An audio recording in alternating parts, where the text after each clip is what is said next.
साथियों, उड़ीसा में हुई रेल दुर्घटना के बाद लोग ये जानना चाह रहे हैं कि आखिर इतना बड़ा हादसा हुआ कैसे, जिसमें 200 से ज़्यादा लोगों की जानें गई, लगभग 800 से ज़्यादा लोग घायल हैं और एक बहुत बड़ी संख्या में जान माल की क्षति हुई है। लोग ये जानना चाह रहे हैं कि इसके लिए दोषी कौन है और ये दुर्घटना आखिर हुई कैसे। दोषी कौन है ये तो जांच का विषय है, जांच चल भी रही है।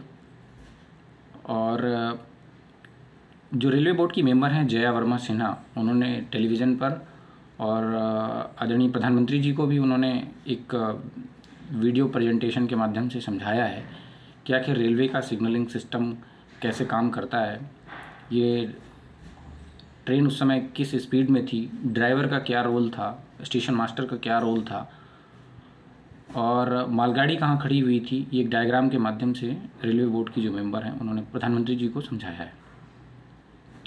एक प्रयास मैं भी करता हूँ, एक डायग्राम के माध्यम से आपको समझाने का प्रयास करता हूँ।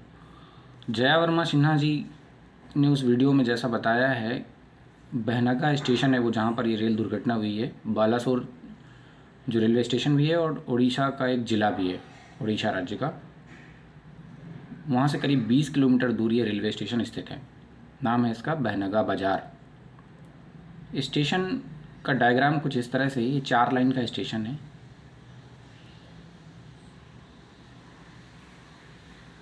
ये पहली मेन लाइन है, ये दूसरी मेन लाइन है, ये प्लेटफॉर्म लाइन होती है जिसको लूप लाइन बोलते हैं। जनरली इस पर प्लेटफॉर्म बनाया जाता है। और एक लूप लाइन,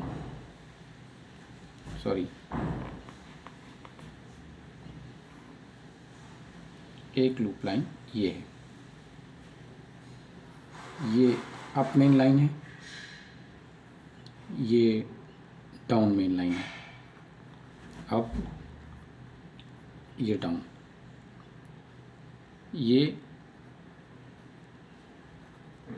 लूप लाइन है, ये एक और लूप लाइन है, ये लूप लाइन है। यहाँ पर स्टेशन बिल्डिंग थी और इसमें यहाँ पर ये पैनल लगा हुआ होता है जिससे सारा ट्रेन ऑपरेशन कंट्रोल किया जाता है। ये स्टेशन मास्टर का ऑफिस भी होता है यहाँ पे, और स्टेशन मास्टर उस वीडियो पर या पैनल के माध्यम से सारे ट्रेन के मूवमेंट पर नज़र रखता है। Coromandel express up main line से गुजर रही थी, इस दिशा से कोरोमंडल एक्सप्रेस आ रही थी।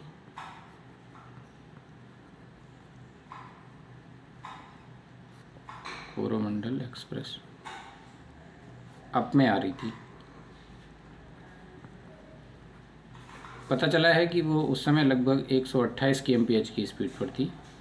130 उस सेक्शन में मैक्सिमम स्पीड थी और उस समय हादसे से पहले लगभग 128 kmph की स्पीड से चल रही थी। साथियों, यहाँ पर एक मालगाड़ी खड़ी हुई थी, ऐसा बताया उन्होंने वीडियो में। एक मालगाड़ी खड़ी हुई थी और कोरोमंडल एक्सप्रेस इधर से आ रही थी। यहाँ पर एक सिग्नल लगा होता है और एक सिग्नल यहाँ पर लगा होता है। इसको बोलते हैं डिस्टेंट सिग्नल और इसको बोलते हैं होम सिग्नल। इन दोनों के बीच की दूरी 1 किलोमीटर होती है। कोरोमंडल एक्सप्रेस का ड्राइवर जब पिछले स्टेशन से चला तो उसको ये पहला डिस्टेंट सिग्नल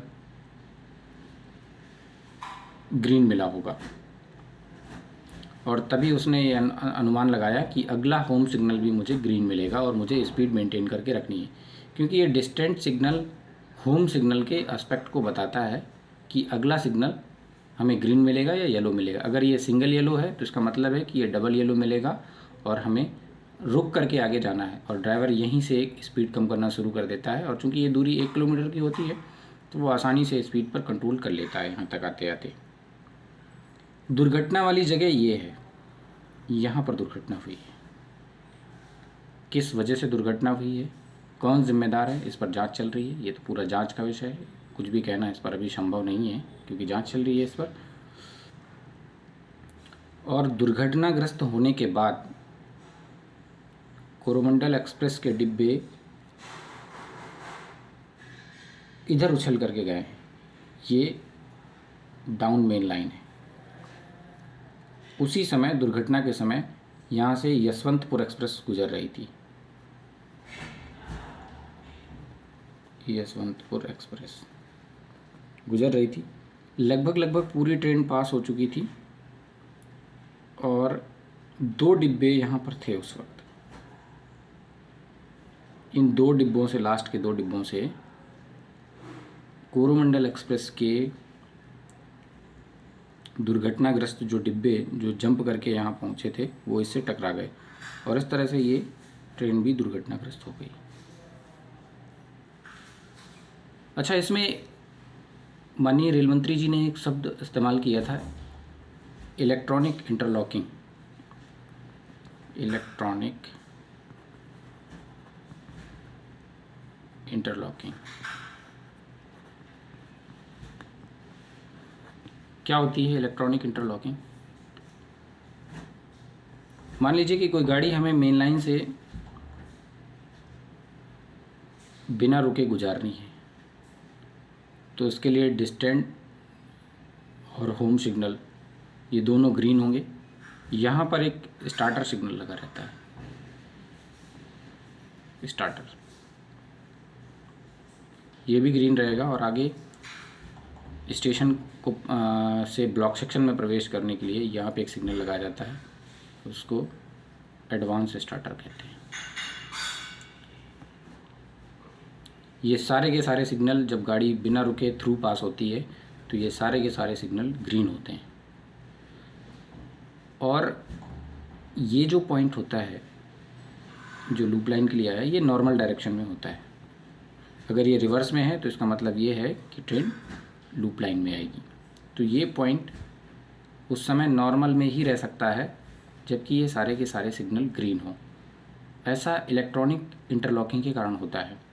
इलेक्ट्रॉनिक इंटरलॉकिंग एक तरह का कंप्यूटर सॉफ्टवेयर बेस्ड लॉजिक है जो स्टेशन मास्टर पैनल से कमांड देता है यहाँ से कि सिग्नल को कैसा मुझे ग्रीन रखना है। रूट को सेट करने के बाद वो कंप्यूटर में प्रोसेस होने के बाद एक लॉजिक के थ्रू यहाँ पे अप्लाई हो जाता है